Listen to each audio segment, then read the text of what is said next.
Right, we are back in business after the failure of the seat stay at the weekend, which I didn't realise until I'd done another ride. It was only when I got the bike out of the garage to clean it that I realised there was a massive crack in the seat stay.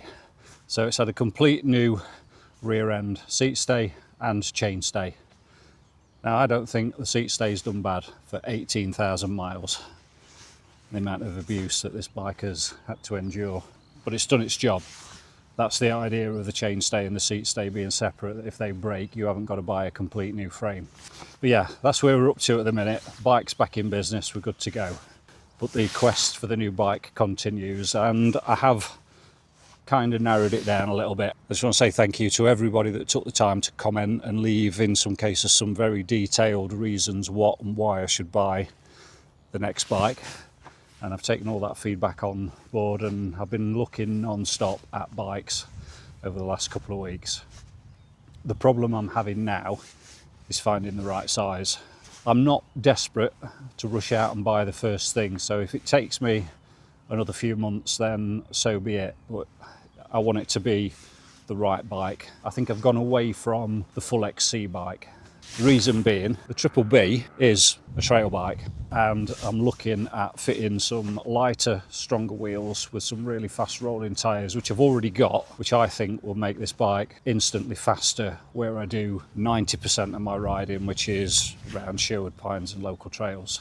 I do want an enduro bike, and that's what I think the next bike will definitely be. So that's where I'm at the minute. In terms of bikes, I've looked at absolutely loads and loads. And one brand I hadn't considered, but quite a few people have mentioned, is the Saracen. And I really like the look of the Aerial 60 Pro. But again, the sale they've got on at the minute is only on, I think, either large or extra large. They haven't got my size in that bike. I still really like the propane Spindrift and the Tyee and the Eugene. And I'm not ruling out a Sentry Pro.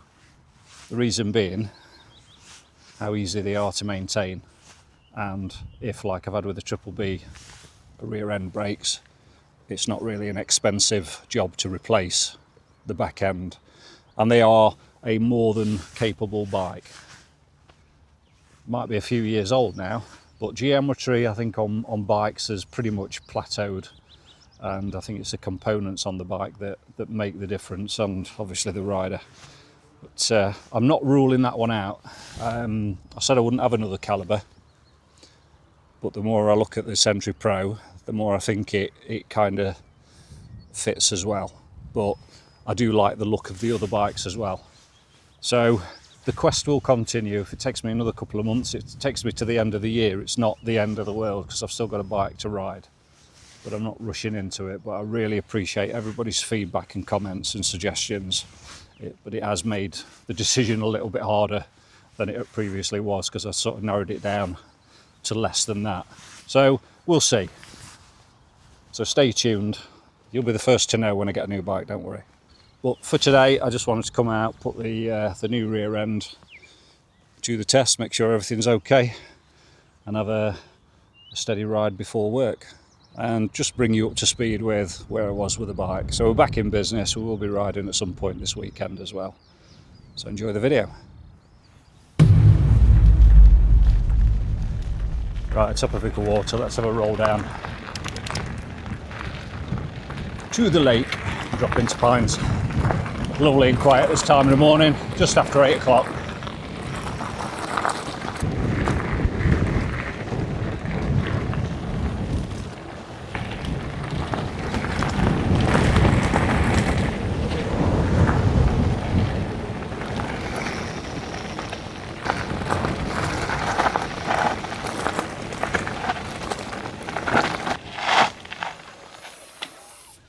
I'm not going to hurt them, don't worry. Yes, yes, yes. I'm going this way.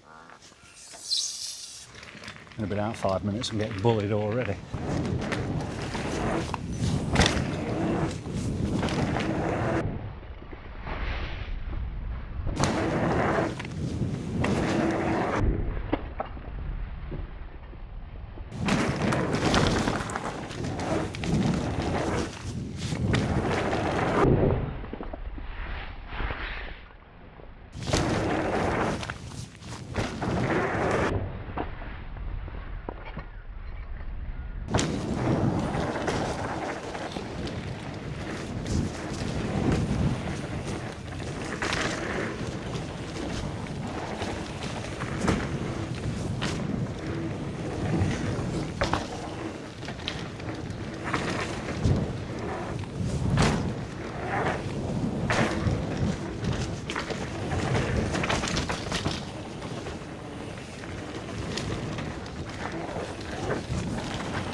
shower dinner work.